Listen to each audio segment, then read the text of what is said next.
Nós estamos voltando para mais um bloco do nosso programa aqui no estúdio da House Decor. Eu tenho o prazer de receber o meu amigo, o médico conceituadíssimo, né, Dr. Sérgio Paulo Almeida Bueno de Camargo. Tudo bem, Dr. Sérgio? Que prazer em estar aqui com você, Pedro. Estreando nosso programa, nosso estúdio novo, mas em outro estúdio já passou conosco algumas vezes, né? Uma maravilha, por sinal. Muito obrigado. Uma beleza de decoração, a acústica é uma coisa maravilhosa, né? Importante, com detalhes muito bonitos. Sérgio é uma pessoa eclética, né, que entende vários assuntos, mas em especial, evidentemente, né, Sérgio é o cardiologista de pessoas aí que são conhecidas e reconhecidas em nosso meio, né? O Dr. Sérgio tem fama de ser bravo, de ser uma pessoa que, um profissional, né, que exige do paciente a colaboração dele para que ele cada vez tenha uma propensão a doenças cardiológicas menor.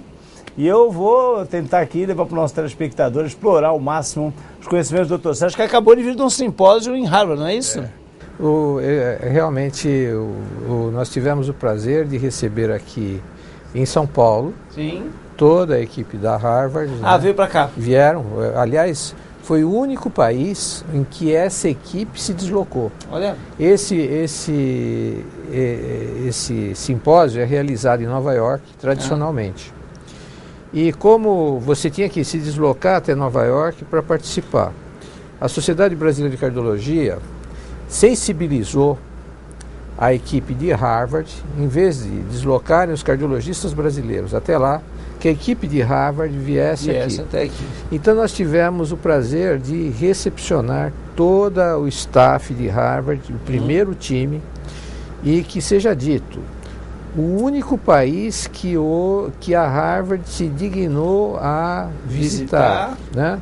E a impressão que o Dr. Valentin Fuster, que é o titular da Harvard, teve do nosso país, né, da cardiologia, da pujança da cardiologia brasileira. A cardiologia brasileira, sem dúvida nenhuma, hoje ocupa um espaço muito importante no cenário brasileiro, no cenário internacional. No cenário internacional. Nós temos, inclusive, um vínculo com o American College, né? Uhum.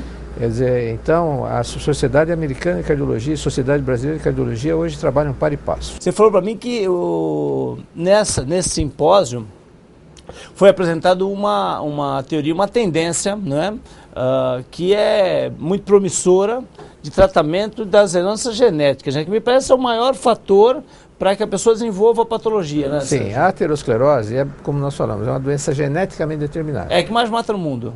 É a primeira causa de mortalidade no mundo e principalmente na nossa região. Chama-se aterosclerose. O que ela se caracteriza? Ela se caracteriza por uma alteração na estrutura das artérias do organismo que afeta as artérias do cérebro, do coração, AVC, né? Do rim. Quando no cérebro, essas artérias acarretam um acidente vascular cerebral. Que é o AVC. Né? Que é o acidente. Quando nas artérias do coração, o infarto, ou a insuficiência cardíaca, que é a dilatação do coração, né? Quando no rim, é insuficiência renal, que é o paciente que vai à diálise, etc. Né? Então, é uma doença sistêmica, ela é uma doença que envolve o paciente de uma maneira geral.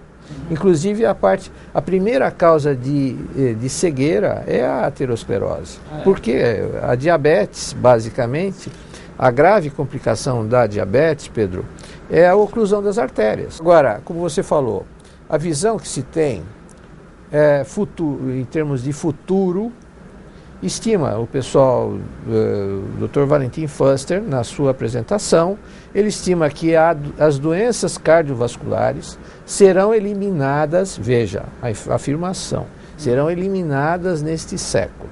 Eliminadas como? Através da terapêutica genética.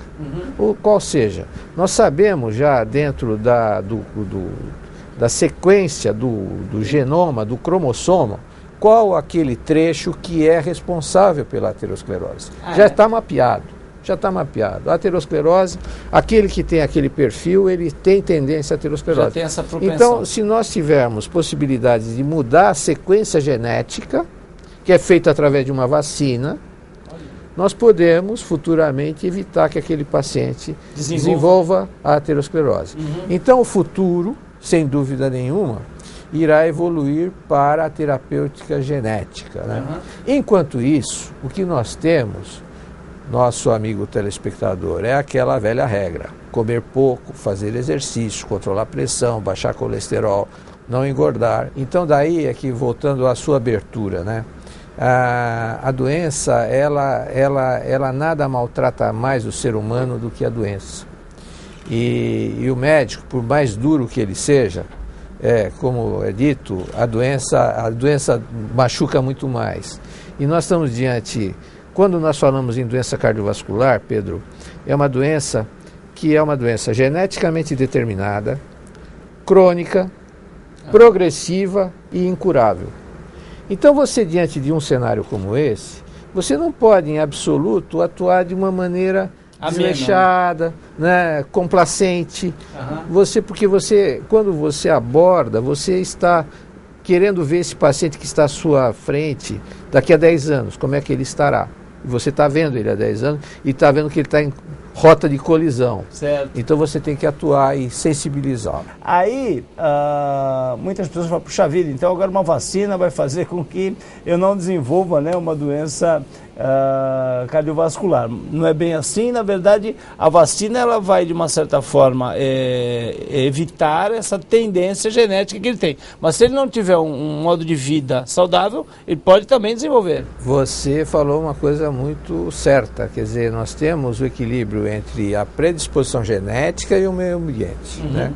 Quer dizer, ou seja, mesmo aquele que não tenha uma grande predisposição genética e tenha, por exemplo, obesidade e que seja um fumante e que tenha diabetes, por exemplo, sim, ele vai ter uma complicação, né? Então, a interação entre a predisposição genética e o estilo de vida, basicamente, o estilo de vida, é que iria determinar o futuro da ocorrência ou não, eclosão da doença, né? E que parecem coisas simples, né? Parar de fumar, fazer exercício, controle do peso. Pois é, os estudos da Harvard demonstram que somente 30% dos pacientes adotam mudanças positivas, proativas, no aspecto de prevenção cardiovascular. Hoje, o que o cardiologista faz no seu consultório? Ele, diante de um paciente assintomático, ele, através de aplicações de uma série de testes, sim, ele vai identificar se aquele paciente faz parte de um grupo de baixo, médio ou alto risco de desenvolvimento de doença cardiovascular. Sim. Isso é feito através de aplicações de exames, que vão através da história, do eletrocardiograma, da pressão arterial, do fundo de olho, o exame clínico, o teste agora. Essa sequência de exames é que vai dar subsídios àquele médico a identificar a presença ou não da doença e as medidas que serão obrigatórias a serem adotadas, né? O cardiologista, além de atuar, por isso que o cardiologista é uma pessoa, em geral, ele não tem muito motivo para dar risada, viu? Por quê? Porque é uma doença que é a primeira causa de morte e invalidez no mundo. Ela é silenciosa. Segundo lugar. E terceiro lugar, nós não curamos ninguém.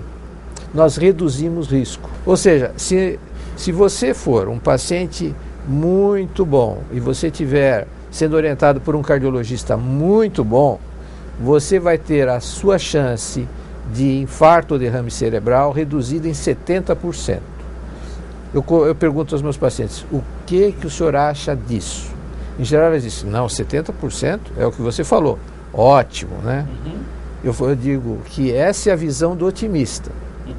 O pessimista diria, apesar de um excelente médico, um excelente paciente, 30% vai ter infarto e derrame cerebral. Eu tenho um questionamento a fazer. O IMC, o Índice de Massa Corporal, ele ainda é uma grande referência? Porque, olha, eu fiz um cálculo do meu IMC, eu teria que ter, acho que algo em torno de 75 anos. Seria o Cazuza, né? Em final de vida. Então, assim, tem na questão da estrutura óssea, da massa muscular. O IMC é ainda uma referência? Não, o IMC não é referência. O IMC tem uma série de questionamentos, né? Por exemplo, o padrão japonês é diferente. Hoje se adota a questão da cintura abdominal. Ah, é? A cintura abdominal, que é uma medida simples, né?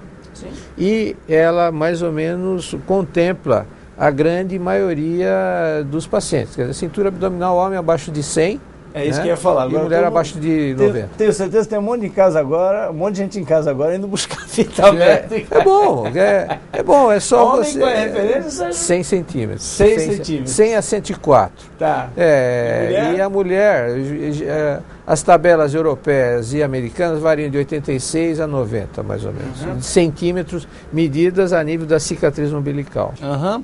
Sérgio, há uma pergunta de algumas coisas. Eu queria fazer um ping-pong contigo. Tem algumas coisas que muitas vezes são folclore e outras vezes são verdades comprovadas cientificamente, né? Andar ou caminhar, o que é melhor ou é a mesma coisa? Andar ou caminhar, eu costumo dizer que quando você caminha em diferentes passos, né? Sim. O caminhar para efeito de atividade física, ele deve ser um caminhar rápido. Tá. Tipo marcha atlética, ou como eu costumo dizer, passo de dia de chuva, é passo que você adota o dia que está chovendo, né? Esse é o caminhar para exercício. Para aumentar a atividade cardiovascular, passo de shopping não adianta, passo de shopping não funciona. O caminhar rápido é um exercício bom, fácil, barato.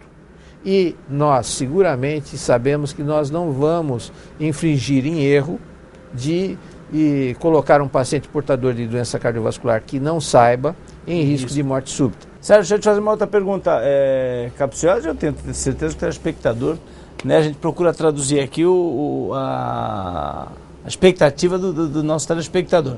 Sexo ajuda a manter uma boa saúde? Uma vida sexual saudável é uma condição que deve ser estimulada por todo médico, né? Isso comprovadamente. Primeiro fator, a vida sexual é uma parte integrante da vida de todos nós. Então, uma vida sexual que contemple uma satisfação é muito importante, deve ser buscada. Esse é o primeiro fato. Segundo fato importante, a disfunção erétil pode ser a primeira manifestação da aterosclerose. Existem outros fatores. Claro. Existem outros fatores. Mas o fator da doença arterial inicial deve ser pesquisada quando há disfunção erétil. Sérgio, há uma incidência, há um crescimento no número de complicações cardiovasculares no público feminino? A mulher ficou longe do consultório do cardiologista há muito tempo. Porque não precisava? Não, a mulher não morre do coração. Até que teve uma doutora, a doutora Nanette Jenger, de Toronto, no Canadá, que ela começou a observar que as enfermeiras dela começavam a internar por infarto. Sim. Daí ela começou a levantar, ela falou, vou levantar a internação das mulheres nos últimos 5 anos no hospital que ela trabalhava. E, surpreendentemente, a primeira causa de internação no hospital era infarto. Nossa. A partir do estudo da doutora Nanette, foi feito um estudo multicêntrico no mundo todo e a medicina foi surpreendida. A primeira causa de morte na mulher são as doenças cardiovasculares. Também. Tem um aspecto que as pessoas dizem, não sei se é verídico, se é cientificamente comprovado ou folclore, de que aquelas pessoas que vivem melhor, que sorriem mais, que são mais descontraídas, que até o Sérgio outro dia desses utilizou essa expressão comigo, né? Que riem um pouco dos seus percalços da vida, né? Dos seus erros, né, Sérgio? Exatamente. Elas têm aí também uma condição melhor de saúde, cardiovascular, isso é fato? Isso é fato. E nós temos hoje o grupo de estudos em espiritualidade e cardiologia dentro da Sociedade Brasileira de Cardiologia e dentro da Associação Americana de Cardiologia. Já para direcionar? Nós temos um grupo de estudos, internacional, do American College e da Sociedade Brasileira de Cardiologia, que envolve espiritualidade e doença cardiovascular. Porque eu brinquei para você, quando nós começamos a dar risadas das nossas cabeçadas, das nossas burradas, né? Isso é um sinal de saúde. Sérgio, mais uma vez, uma satisfação enorme estar com você. Obrigado. Muito obrigado pelo seu convite e uma grande satisfação em vê-lo aqui, Pedro. Obrigado, Sérgio. Olha, e o nosso programa vai fazer um pequeno intervalo, é bem rapidinho, e nós voltamos, não sai daí.